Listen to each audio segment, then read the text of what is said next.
sommes rassemblés au nom du Père et du Fils et du Saint-Esprit. Amen.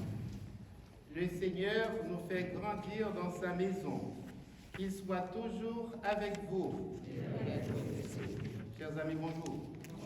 Comment allez-vous? Ça me fait plaisir de vous retrouver. Il y en a qui disent, mais oui, on va le revoir parce que les Canadiens ont recommencé à gagner. Vous savez, oui, je suis content qu'ils gagnent, mais je n'aime pas trop ça. Hein. Il faut qu'ils restent un petit peu dans le bas-fond pour pouvoir mieux repêcher au mois de juin. Aujourd'hui, nous sommes au 8e dimanche du temps ordinaire de l'année C. Et vous allez voir, nous allons faire un petit arrêt à partir de mercredi prochain, qui sera le mercredi des cendres, l'entrée en carême.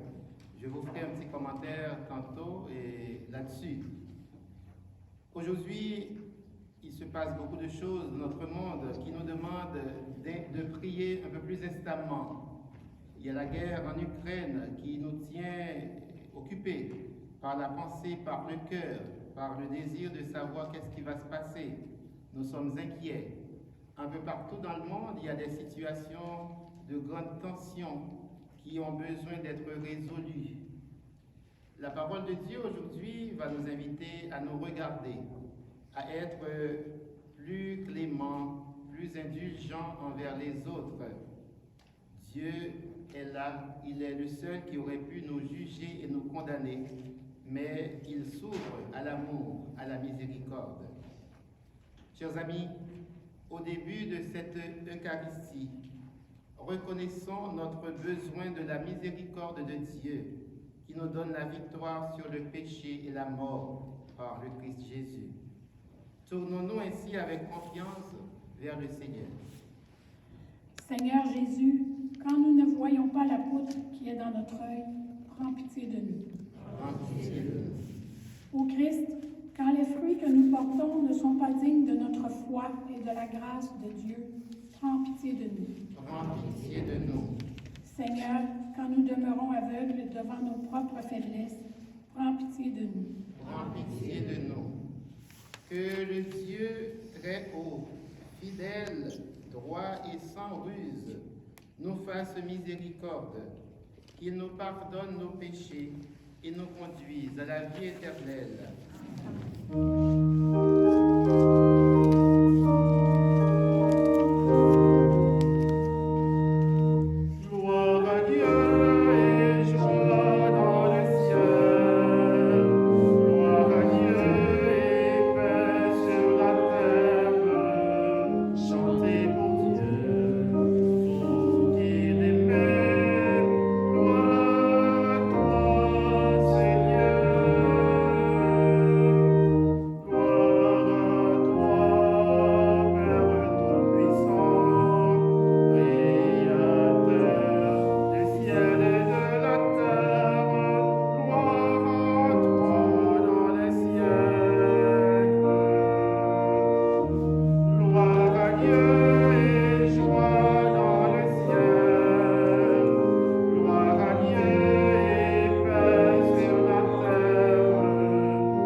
nous t'en prions, Seigneur.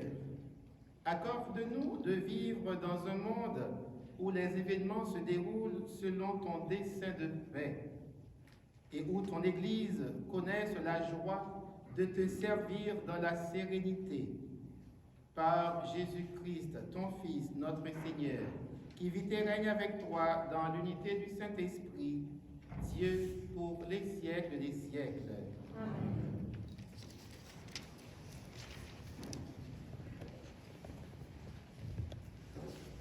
Lecture du livre de Ben Sira le Sage. Quand on secoue le tamis, il reste les déchets. De même, les petits côtés d'un homme apparaissent dans ses propos. Le four éprouve les vases du potier. On juge l'homme en le faisant parler. C'est le fruit qui manifeste la qualité de l'arbre. Ainsi, la parole fait connaître les sentiments. Ne fais pas l'éloge de quelqu'un avant qu'il ait parlé. C'est alors qu'on pourra le juger. Parole du Seigneur. Il est bon, Seigneur, de te rendre grâce. Il est bon, Seigneur, de te rendre grâce.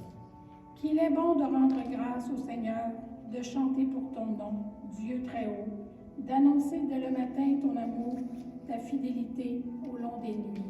Il est bon, Seigneur, de te rendre grâce. Le juste grandira comme un palmier, il poussera comme un cèdre du Liban. Planté dans les parvis du Seigneur, il grandira dans la maison de notre Dieu. Il est bon, Seigneur, de te rendre grâce. Vieillissant, il fructifie encore, il garde sa sève et sa verdeur pour annoncer « Le Seigneur est droit, pas de ruse en Dieu, mon rocher. » Il est bon, Seigneur, de te rendre grâce. Lecture de la première lettre de saint Paul apôtre aux Corinthiens.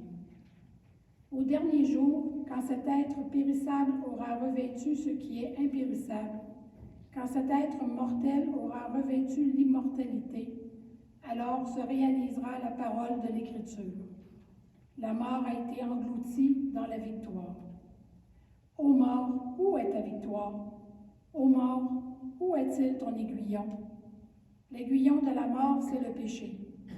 Ce qui donne force au péché, c'est la loi. Rendons grâce à Dieu qui nous donne la victoire par notre Seigneur Jésus-Christ. Ainsi, mes frères bien-aimés, soyez fermes, soyez inébranlables, prenez une part toujours plus active à l'œuvre du Seigneur, car vous savez que dans le Seigneur, la peine que vous vous donnez n'est pas perdue. Parole du Seigneur.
Proclamation de la bonne nouvelle selon saint Luc. En ce temps-là, Jésus disait à ses disciples en parabole, « Un aveugle peut-il guider un autre aveugle? Ne vont-ils pas tomber tous les deux dans un trou? Le disciple n'est pas au-dessus du maître, mais une fois bien formé, chacun sera comme son maître. Qu'as-tu à regarder la paille dans l'œil de ton frère, alors que la poutre qui est dans ton œil à toi, tu ne la remarques pas? Comment peux-tu dire à ton frère, « Frère, laisse-moi enlever la paille qui est dans ton œil, alors que toi-même ne vois pas la poutre qui est dans le tien. Hypocrite, enlève d'abord la poutre de ton œil, alors tu verras clair pour enlever la paille qui est dans l'œil de ton frère. Un bon arbre ne donne pas de fruits pourris. Jamais non plus un arbre qui pourrit ne donne pas de bons fruits. Chaque arbre, en effet, se reconnaît à son fruit. On ne cueille pas des figues sur des épines. On ne vendange pas non plus du raisin sur des ronces. L'homme bon tire le bien du trésor de son cœur qui est bon, et l'homme mauvais tire le mal de son cœur qui est mauvais. Car ce que dit la bouche, c'est ce qui déborde du cœur. Acclamons la parole de Dieu. Alléluia,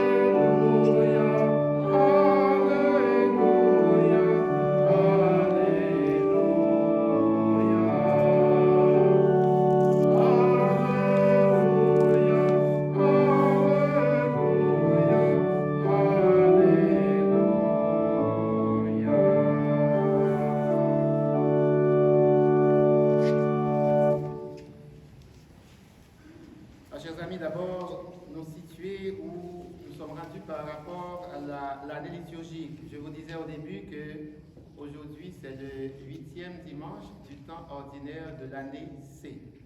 Et là, comme j'ai l'habitude de vous en parler, on va faire une pause sur le temps ordinaire et à partir de mercredi, et cela pendant 40 jours, le carême, on va vivre le temps du carême qui nous conduira à la fête de Pâques. Et la fête de Pâques, on va la vivre comme un temps fort qui va durer à peu près 7 semaines, 50 jours, jusqu'à la fête de la Pentecôte. Et c'est seulement après la fête de la Pentecôte qu'on va revenir au temps ordinaire. On va continuer avec le 9e dimanche du temps ordinaire et on va se rendre jusqu'au 33e dimanche du temps ordinaire qui est la fête du Christ roi. Alors c'est pour vous situer. Et tantôt, à la fin de la célébration, lorsqu'on communiquera des informations, vous apprendrez qu'au niveau de la paroisse, cette semaine, mercredi, à 8h30, il y aura une célébration des cendres et on imposera les cendres sur les personnes qui seront présentes. Et en soirée, à 19h, il y aura une célébration de la parole. Et là encore, il y aura imposition des cendres pour marquer cette entrée en carême. Alors, chers amis, en ce 8e dimanche, les textes bibliques nous invitent au discernement, à savoir regarder la réalité et aussi à être humble. La première lecture que vous avez entendue nous parle du tamis qui filtre les déchets. Nous aussi, nous avons à filtrer des déchets de nos vies. Nous avons un tri à faire dans nos vies. Il y a tellement de choses mauvaises qui y passent. Des bavardages, des slogans, des façons de voir, de vivre qui ne sont pas bonnes, qui pourrissent notre vie. Nous avons besoin de faire un tri, un nettoyage. C'est ce que la parole de Dieu, c'est ce à quoi la parole de Dieu nous y invite. Et ces déchets de notre vie nous empêchent de voir clair dans la vie. Certaines paroles révèlent l'étroitesse d'esprit de celui ou celle qui les prononce. Donc la première lecture nous recommande de ne pas faire l'éloge de quelqu'un avant que cette personne ait parlé. Ces propos vont révéler le meilleur ou le pire de cette personne. On peut situer quelqu'un à travers ce qu'il dit. Voilà pourquoi on dit il faut prendre le temps d'écouter 2 fois. Nous avons 2 oreilles. Avant de parler une fois, nous n'avons qu'une bouche. Cela veut dire qu'il ne faut pas se précipiter à parler, à juger, mais prendre le temps d'écouter et de vivre selon des lois divines, des lois qui nous mettent en présence de Dieu. Et dans l'évangile de ce jour, le Christ nous invite à faire un pas de plus. Il nous rappelle que nous risquons d'être disqualifiés si nous ne nous mettons pas, si nous ne mettons pas notre vie en accord avec l'Évangile. Les personnes qui ont la charge de guider les autres doivent impérativement imiter leur maître. Ils doivent se laisser former par lui. S'ils ne le font pas, ils seront comme des aveugles qui prétendent guider d'autres aveugles. C'est un appel pour nous à nous mettre chaque jour à l'écoute de la parole de Dieu et à nous en imprégner. Aujourd'hui, le Christ insiste sur le regard que nous portons sur les autres, en particulier sur nos frères et sœurs. Nous voyons plus facilement les défauts des autres, plus que leurs qualités. Ces défauts, il faut vivre avec, et ce n'est pas drôle. Nous voudrions aider notre frère, notre sœur à se corriger, mais nous oublions que nous sommes mal placés pour le faire. Car nous aussi, nous avons nos propres défauts. Nous sommes souvent comme cet homme qui voulait enlever la paille qui est dans l'œil de son frère, mais il ne remarque pas qu'il y a une poutre dans le sien. Nous avons tendance à juger sévèrement les autres et à être conciliants envers nous-mêmes. Les torts des autres, les faux pas des autres, leurs mensonges, nous les voyons plus facilement. Mais les nôtres, pas toujours. Et le Christ va nous mettre en garde contre le jugement des autres. Nous oublions qu'il y a autant de fautes, de mensonges chez nous, dans notre vie. Ces défauts, en nous, souvent, nous ne les voyons pas. Nous ne voulons pas les voir. Nous n'avons pas le courage de les voir. Nous pensons alors que c'est une paille comparativement aux défauts des autres que nous qualifions de grosses poutres. Cet évangile d'aujourd'hui nous invite à changer notre regard sur les autres et sur nous-mêmes. Je voudrais apporter une précision. Juger les autres, c'est de l'hypocrisie, c'est vouloir se mettre à la place de Dieu. Il faut quand même préciser que ce que Jésus dit dans l'Évangile, il ne nous invite pas à cautionner le mal. Il nous invite, d'ailleurs c'est lui qui va dire la vérité nous rend libres. Alors ce que Jésus veut dire, il ne nous dit pas, écoutez, Vladimir Poutine a envahi l'Ukraine, on ne sait pas, il ne faut pas le juger, on ne sait pas pour quelle raison, peut-être qu'il a une bonne raison. Et on a assassiné cette semaine un de mes anciens élèves quand j'étais en Haïti, un élève brillant qui a eu des études en sciences, qui est un des concepteurs informatiques les plus formés en Haïti, qui vient de passer 3 ans pour un master en France. Et mardi matin, il conduisait sa fille à l'école, on l'a abattu. Et est-ce que je vais dire que il ne faut pas juger les personnes qui l'ont abattu parce qu'on ne sait pas pour quelle raison ils ont fait ça? Non. Alors ce que Jésus veut dire quand il parle de ne pas juger, parfois chacun porte en soi un mal, une souffrance qui peut-être le dérange, mais ou peut-être il cherche à s'en sortir. Et nous venons comme des juges déposer sur sa tête encore plus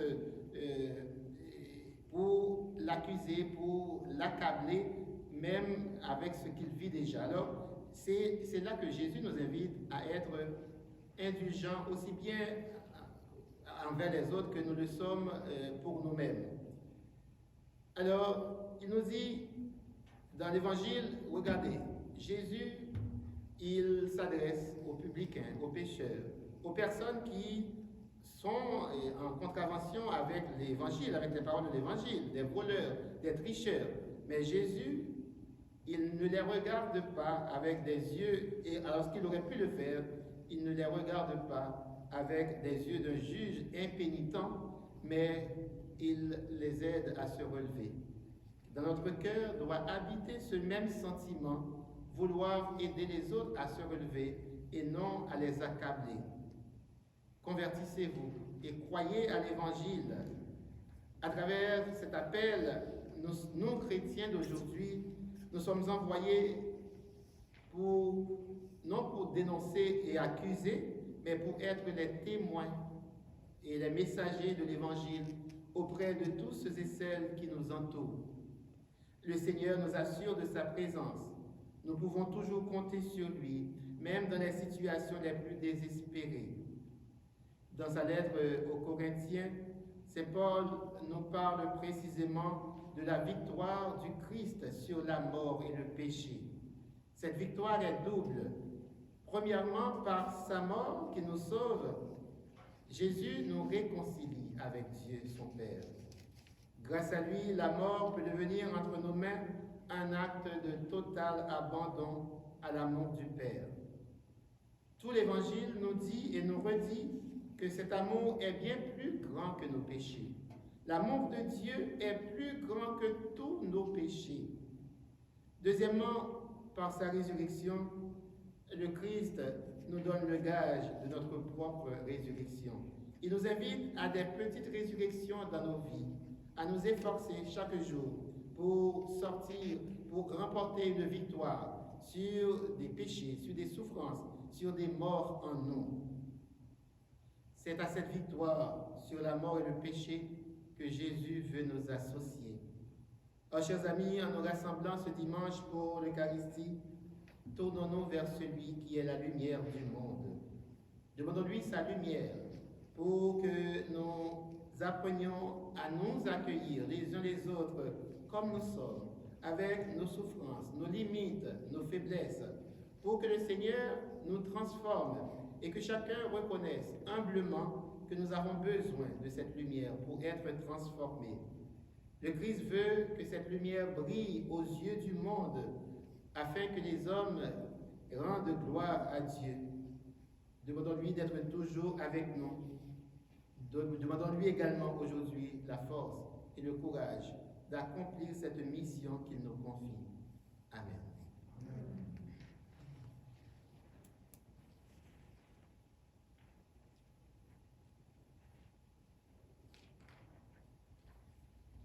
Nous allons proclamer notre foi en ce Dieu miséricordieux.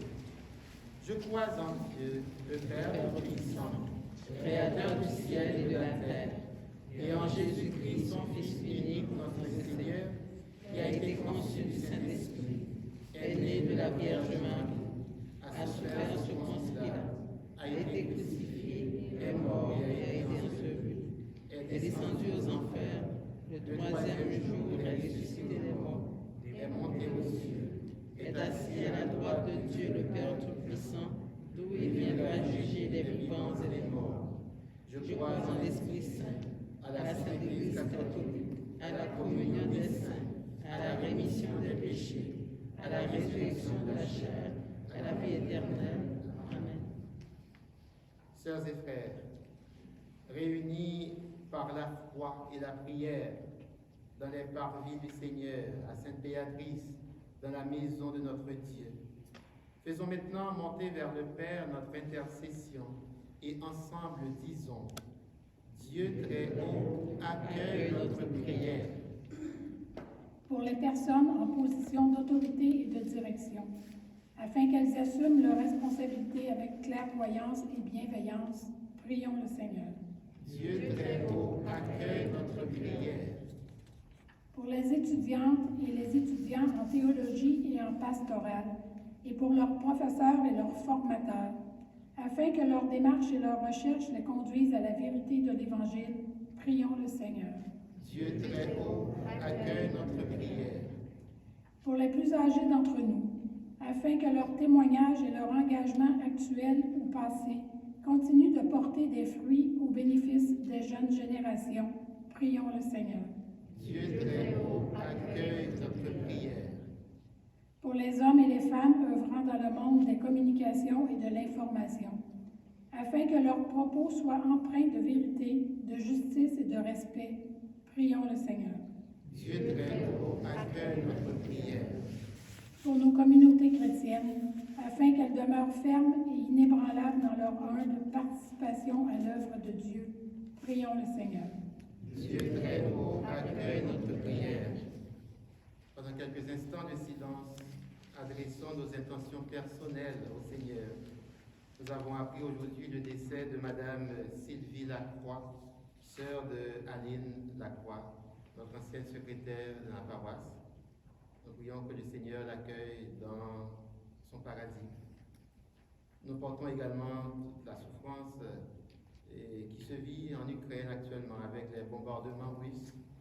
Nous prions pour que le Seigneur parle au cœur de ses dirigeants, pour qu'ils comprennent que l'amour seul peut l'emporter sur la haine, la guerre.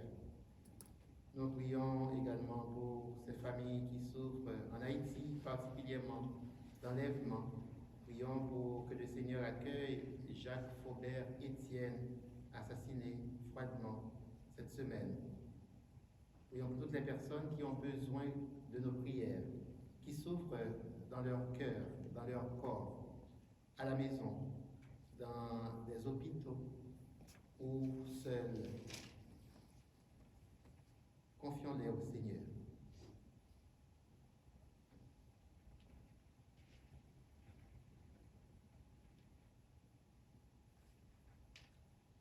Dieu de fidélité et d'amour, nous savons que tu connais nos demandes avant même que nous te les exprimions.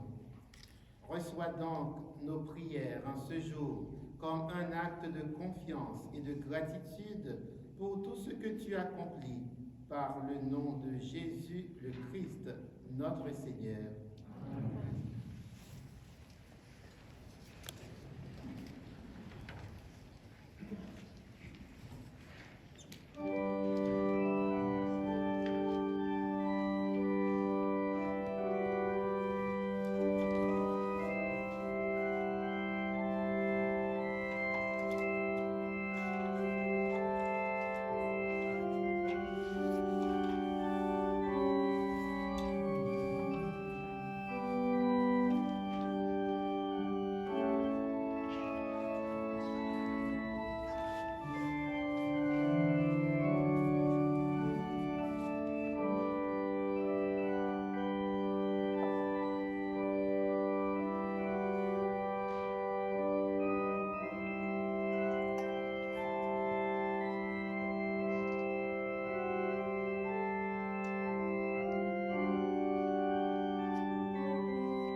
Prions ensemble au moment d'offrir le sacrifice de toute l'Église. Nous allons offrir l'Eucharistie d'aujourd'hui en action de grâce pour Matteo Mendoza, pour son anniversaire de naissance. Seigneur Dieu, ce qui est offert en l'honneur de ton nom, c'est toi qui le donnes, et tu reconnais dans ces offrandes notre attachement à ton service. Nous implorons ta bonté, que ta largesse d'où vient notre mérite contribue à notre récompense éternelle. Par le Christ, notre Seigneur. Le Seigneur soit avec vous. Élevons notre cœur. Retournons vers le Seigneur. Rendons grâce au Seigneur notre Dieu. Cela est juste et bon. Vraiment, il est juste et bon pour ta gloire et notre salut de t'offrir notre action de grâce, toujours et en tout lieu, Seigneur Père très saint, Dieu éternel et tout-puissant. Dans ta miséricorde, tu as tellement aimé le monde que tu nous as envoyé le Rédempteur.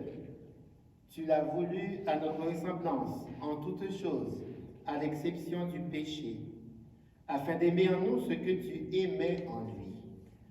Tes dons que nous avions perdus par la désobéissance du péché, nous les retrouvons par l'obéissance de ton Fils.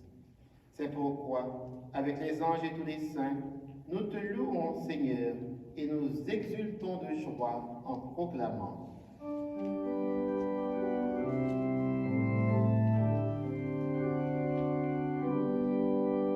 Saint le Seigneur, Dieu de l'univers, le ciel et la terre sont remplis de ta gloire. Hosanna au plus haut des cieux. Saint le Seigneur, Dieu de l'univers, béni soit celui qui vient au nom du Seigneur. Hosanna au plus haut des cieux. Saint le Seigneur, Dieu de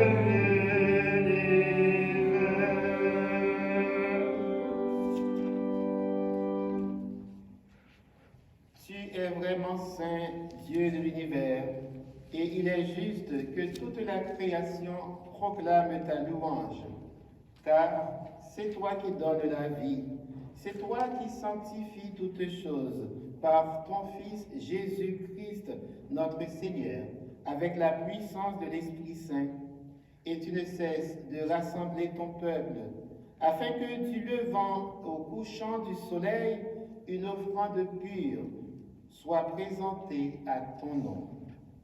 C'est pourquoi nous voici rassemblés devant toi, Dieu notre Père, et dans la communion de toute l'Église, nous célébrons le jour où le Christ est ressuscité d'entre les morts. Par lui que tu as élevé à ta droite, nous te supplions de consacrer toi-même les offrandes que nous apportons. Sanctifie-les par ton esprit, pour qu'elles deviennent le corps et le sang de ton Fils Jésus-Christ notre Seigneur, qui nous a dit de célébrer ce mystère. La nuit même où il fut livré, il prit le pain. En te rendant grâce, il dit la bénédiction. Il rompit le pain et le donna à ses disciples en disant, « Prenez et mangez-en tous. Ceci est mon corps, livré pour vous. »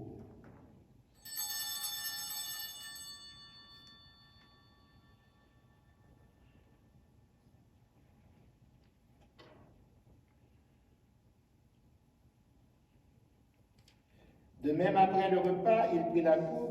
En te rendant grâce, il dit la bénédiction et donna la coupe à ses amis en disant, « Prenez et buvez-en tous, car ceci est la coupe de mon sang, le sang de l'alliance nouvelle et éternelle, qui sera versé pour vous et pour la multitude en rémission des péchés. Vous ferez cela en mémoire de moi. »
En mémoire de ton Fils, de sa passion qui nous sauve, de sa glorieuse résurrection et de son ascension dans le ciel, alors que nous attendons son dernier avènement, nous t'offrons, Seigneur, en action de grâce, ce sacrifice vivant et saint.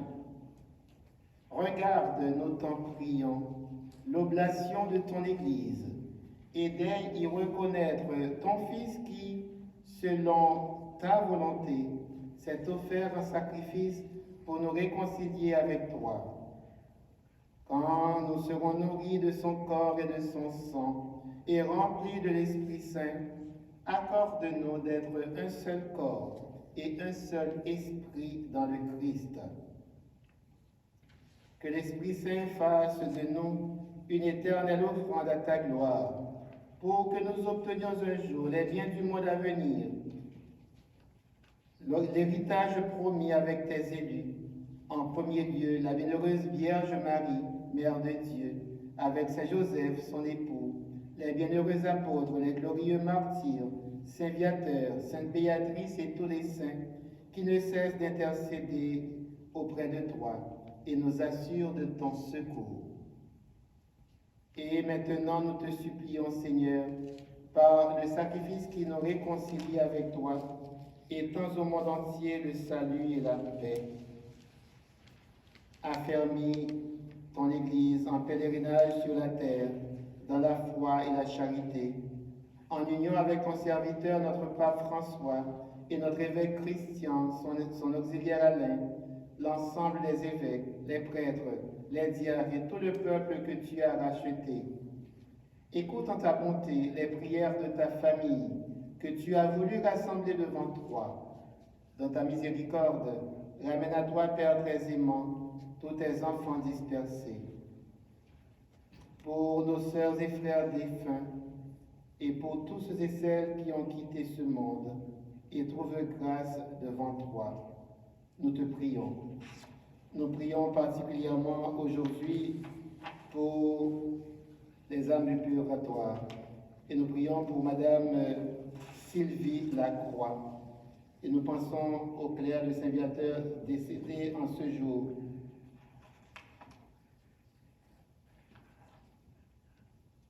Emmanuel Salès, Pierre Alex, Jean-Baptiste Lucier, Alphonse Sylvestre, Jacques Brunet, Léo Willen.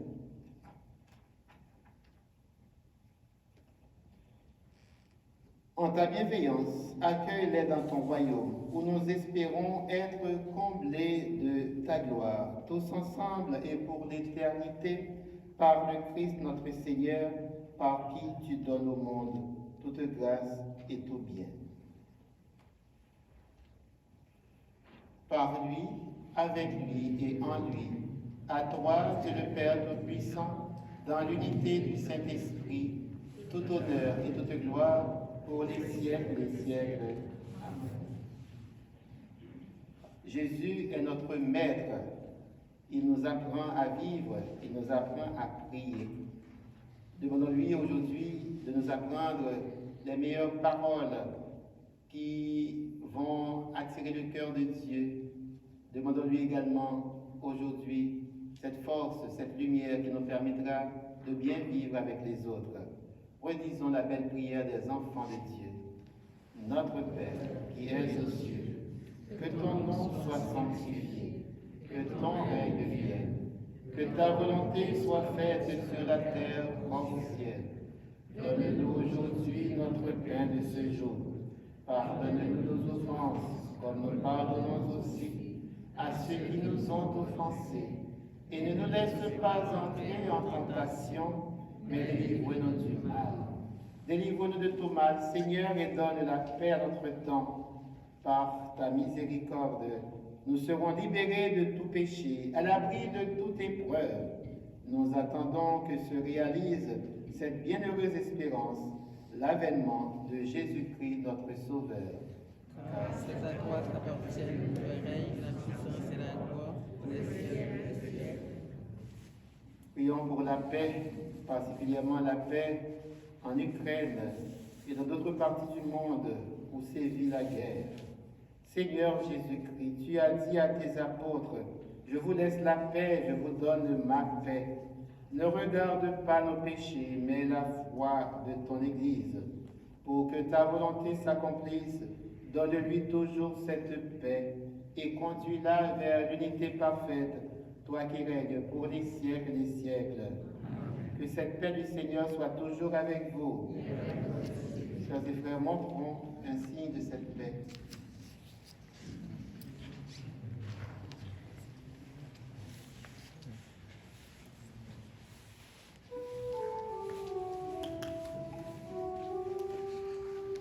Agneau de Dieu qui enlève le péché du monde, aie pitié de nous. Agneau de Dieu qui enlève le péché du monde, aie pitié de nous. Agneau de Dieu qui enlève le péché du monde, donne-nous la paix.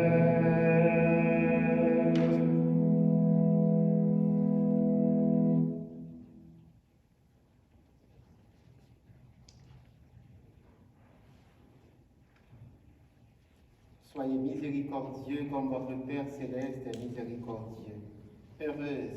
Heureux sommes-nous d'être invités à rencontrer Jésus qui nous parle, qui parle à notre cœur. Il s'offre à nous dans ce pain. C'est lui, l'agneau de Dieu qui enlève le péché du monde.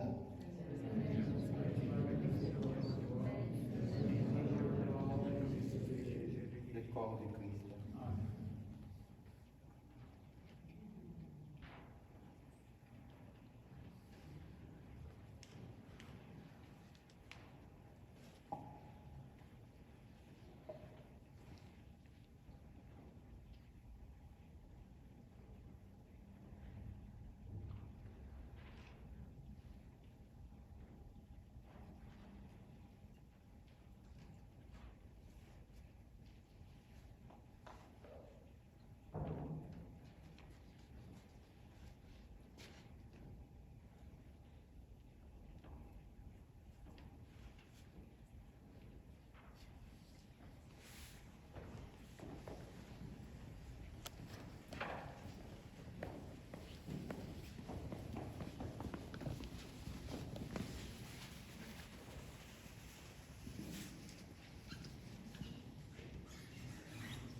l'Église. On pourrait chanter en marchant vers toi, Seigneur, tu connais. J'allais proposer, est-ce que tu as lumière pour l'homme aujourd'hui? Je vois dans le feuillet, lumière pour l'homme aujourd'hui. Ah, parfait. Voilà.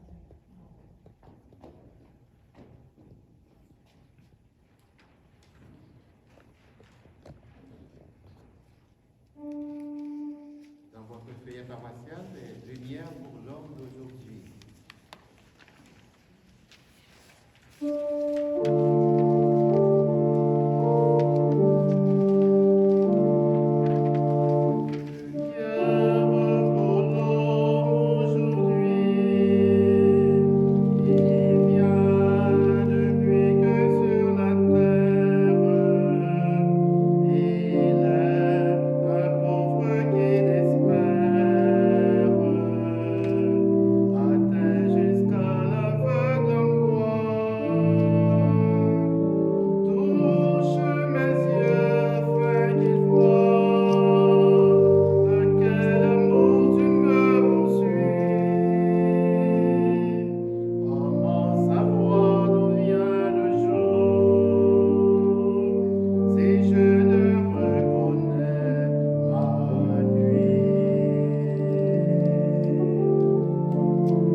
Un petit rappel, vous ne le trouvez pas dans votre feuillet paroissial, mais vous avez vu à l'entrée dans les prions les informations que je vous ai communiquées pendant l'homélie.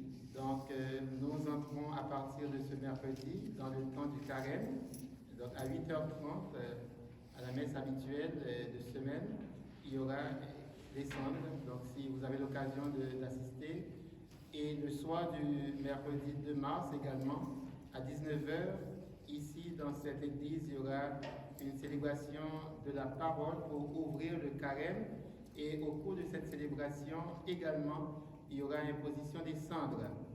Et on nous rappelle que durant le carême, tous les vendredis, il y aura le chemin de la croix. Donc vous êtes invités à vivre, et maintenant que les règles, heureusement, commencent à se calmer, alors nous pourrons profiter pour être en communauté et prier ensemble.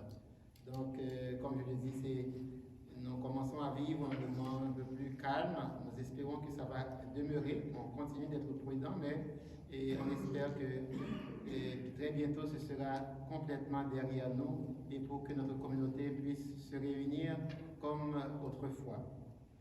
Nous allons terminer notre célébration d'aujourd'hui en nous rappelant cette parole de Dieu qui nous invite à être indulgents, à ne pas juger nos sœurs et frères.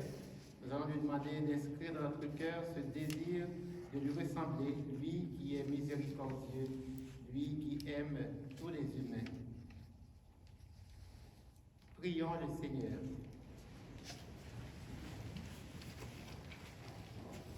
Tu nous as rassasiés, Seigneur, par ce don qui nous sauve, et nous implorons ta miséricorde. Par ce même sacrement qui nous fortifie en cette vie, rends-nous dans ta bonté, participants de la vie éternelle, par le Christ notre Seigneur. Amen. Et je voudrais, en votre nom, remercier Richard qui est là, qui va permettre à toute la communauté, même ceux et celles qui ne sont pas présents, de vivre cette célébration. Remerciez Richard. Le Seigneur soit avec vous. Que Dieu Tout-Puissant vous bénisse, le Père, le Fils et le Saint-Esprit. Allons dans la paix et la joie du Christ. Bonne semaine. Merci à vous aussi.